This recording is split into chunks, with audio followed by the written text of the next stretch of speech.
You ask Tiger to solve. This deals with linear equations with one unknown. The final result is n equals 81 over 88. Let's solve it step by step. Simplify the expression. Expand the parentheses. Simplify the arithmetic. Multiply the coefficients. Expand the parentheses. Group like terms. Simplify the arithmetic.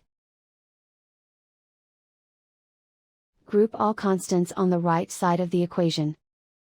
Add 81 to both sides. Simplify the arithmetic.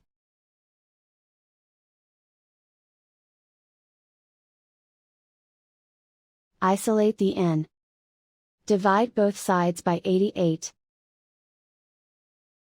Simplify the fraction. And so the final result is n equals 81 over 88.